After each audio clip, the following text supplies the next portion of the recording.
Muito bem, ótimo domingo para você, Deus te abençoe. Quero orar por você agora, apresentar a tua vida, as tuas causas, interceder por você, em nome de Jesus. Se for possível, coloque a mão sobre o teu coração. Se for possível e você tiver o óleo ungido na tua casa, você tome e derrame esse óleo mesmo sobre a tua cabeça, porque a palavra do Senhor diz: se tiver pecado, é perdoado. Se tiver enfermidade, é curada. Quando o óleo da unção ele é derramado, chame os anciões da igreja, ou seja, os presbíteros, os líderes, imponham sobre o enfermo as mãos e ele será curado. E em autoridade, que você possa ser liberado para viver isso hoje, em nome de Jesus. Amém? Como você está? Quero abençoar a tua vida, a tua casa, os teus familiares, filhos, onde estiverem, de perto e de longe, Deus é conosco em nome de Jesus. E em seguida, eu quero apresentar mais um texto muito indispensável à nossa edificação na fé, à nossa caminhada na presença do Senhor, aqui, começando hoje o capítulo 2 do livro dos Colossenses. Amém? Senhor, te agradecemos por este dia, consagramos as nossas vidas e te louvamos. Só o Senhor é Deus, o Senhor é autor de toda a vida. Alcança, Senhor, cada um dos irmãos e das irmãs, põe sobre eles, ó Deus, motivos para se alegrarem, para estarem felizes, contentes, regozijando-se contigo, abrindo o coração para conhecer ao Senhor. Eu intercedo, meu Deus, em nome de Jesus, onde existe qualquer nível de guerra espiritual, que tem colocado, Senhor, apatia, que tem colocado enfermidades da alma, síndrome do pânico, bipolaridade, que tem aprisionado, Senhor, em nervosismos, em rompantes malignos, aquilo que talvez o meu irmão, a minha irmã não esteja compreendendo que é eminentemente espiritual e tem se traduzido em assolações, em mentiras malignas sobre sua vida. Dá graça e alcança, visita. Eu quero repreender todo o mal, em nome de Jesus, todo espírito de inveja, situações emocionais, coisas não resolvidas do passado, pendências de relacionamentos. Senhor, aqueles que têm vivido ilusões da sua carne, da sua alma, e têm vivido, Senhor, de maneira furtiva, têm vivido, Senhor, como aqueles que estão danificando, depredando a sua própria vida.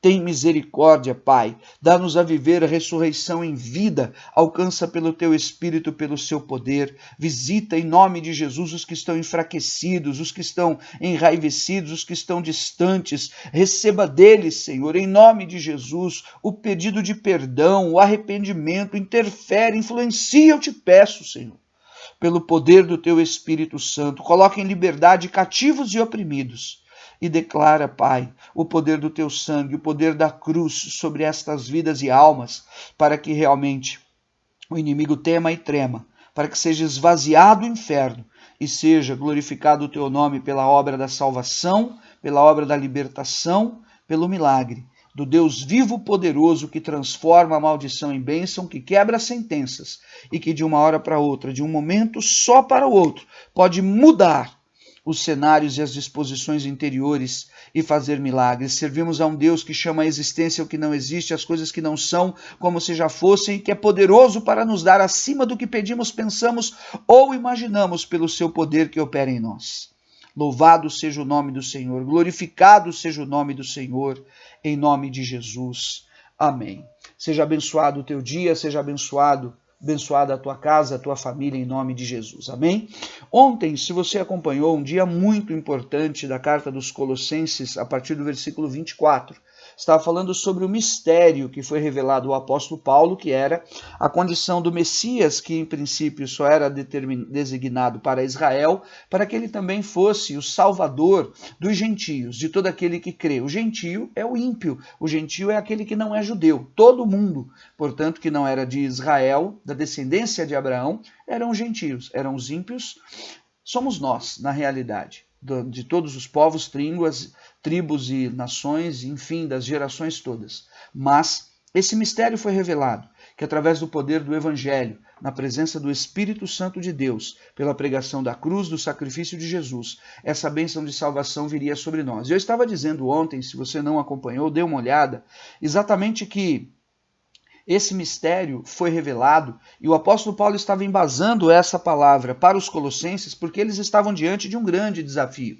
Eram pessoas maduras na fé, como falamos no início dessa carta, pessoas ministradas, sensíveis ao amor de Deus, à fé, à perseverança, sabe? Mas estavam diante de argumentos terríveis de Satanás, filosóficos, culturais, da cultura e das influências daqueles dias que eles viviam, tentando persuadi-los de que não havia necessidade de um Cristo e de uma salvação, ou que não havia necessidade de santidade, ou que pudessem viver essa mistura entre um Deus que salva e uma vida do jeito que você quiser.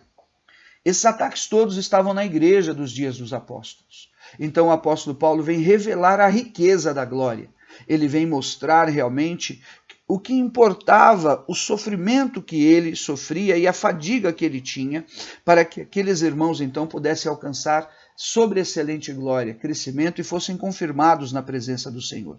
Agora, o capítulo 2, ele traz elementos muito importantes para nós, em complemento a tudo isso, mostrando como o inimigo é sujo e ele trazia uma condição que incutia na mente das pessoas, sabe, sucintamente, algo que os mantivesse realmente no domínio de que o próprio homem podia dar conta, de que o próprio homem podia sair das suas condições espirituais malignas por ele mesmo, sabe? Colocando na vida deles raciocínios de homens, onde o apóstolo Paulo mesmo fala que a pregação dele não foi de palavras de persuasão humana. Então aqui, Colossenses sofria com esses ataques. Veja comigo. Gostaria, pois, que soubesseis quão grande luta venho mantendo por vós pelos de Laodiceia e por quantos não me viram face a face. Mostrando aqui, muito provavelmente, que o apóstolo Paulo não esteve em Colossos, não esteve em Laodiceia, né? Aqueles que não me viram face a face. Mas ele estava lutando espiritualmente. O que eu entendo que Deus estava, o Espírito de Deus estava incomodando o coração dele, revelando a ele os desafios espirituais que aquelas igrejas estavam sofrendo. Para que o coração deles seja confortado e vinculado juntamente em amor, e eles tenham toda a riqueza da forte convicção do entendimento, a preocupação dele, que eles não desviassem, que eles não retrocedessem, que eles realmente tomassem a fé, que eles tomassem realmente a firmeza, o enriquecimento do Senhor de maneira forte, a convicção e o entendimento para compreenderem plenamente o mistério de Deus em Cristo. Ou seja, ele estava vindo ali embasar a fé daquelas pessoas, pela cruz, pelo sangue de Jesus, pelo arrependimento, pelo perdão, pela obra da salvação. E dizendo a eles, fiquem firmes, não sucumba. Em outras palavras, resisti ao diabo e ele fugirá de vós. Em outras palavras, não mude agora, o que você recebeu no teu interior e no teu coração. Não deixe ser colocada uma camada de pedras ou uma camada de sujeira em cima da limpeza que o Senhor já fez e já realizou. Daquilo que você recebeu de virtuoso, de revelação de Deus, até mesmo de dons de Deus. Não consinta, não permita. Então ele vem embasando aquelas vidas ali para que o coração deles ficassem fortalecidos e tivessem essa riqueza. Qual riqueza? Da convicção.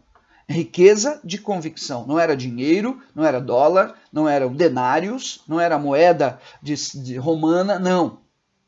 Era a riqueza da convicção. Porque nisso estava o caminhar e o aperfeiçoamento da vontade de Deus e o cumprimento do plano de Deus em suas vidas e para que fossem, então, usados pelo próprio Senhor naqueles dias. A riqueza da convicção do entendimento para compreenderem plenamente o mistério de Deus, Cristo. Ou seja, o apóstolo Paulo estava compreendendo que ainda faltava um mergulho mais profundo de vida espiritual para aqueles irmãos. Versículo 3 do capítulo 2, né? Em que todos os tesouros de sabedoria e de conhecimento estão ocultos. Percebe? Ele estava tratando claramente entendimento, cultura, sabedoria, sabe?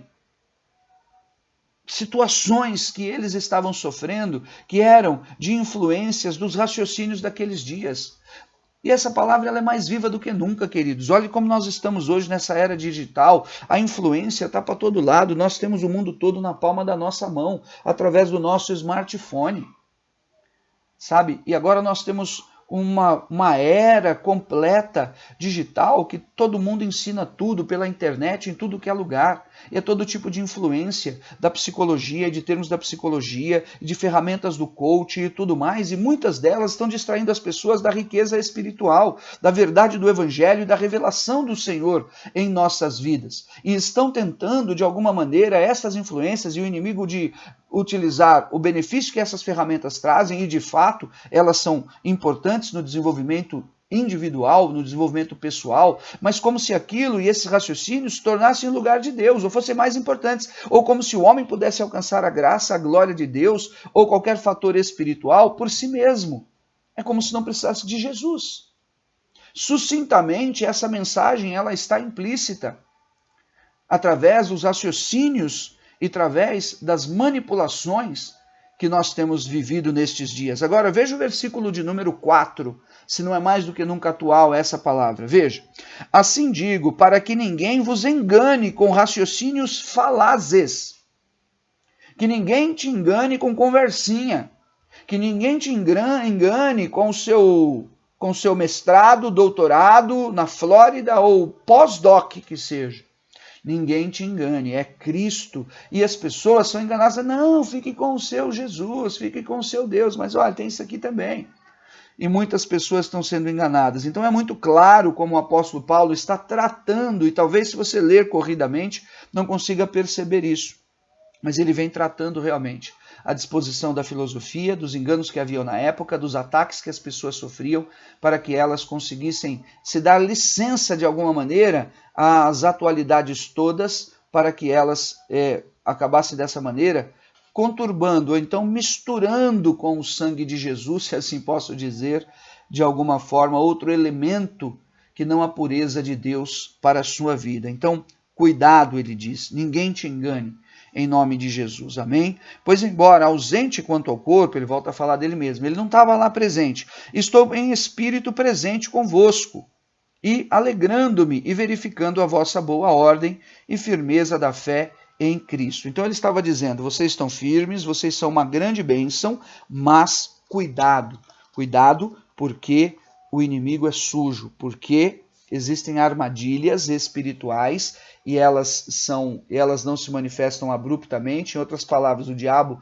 não vem e se apresenta como um tridente na mão e 2 chifres e um rabo para te destruir, mas ele usa raciocínios falazes, coisas sucintas, obras da filosofia, frases de efeito, para exatamente criar uma impressão de saciedade através do entendimento, de aprisionar muitas pessoas. Muita gente está ficando rico com raciocínios falazes e muita gente está ficando pobre da fé em função de realmente não compreender a visão, a profundidade e a revelação que o Senhor quer para as nossas vidas. Amém? Esse é um tempo de esforço, é um tempo de guerra na mente, na alma.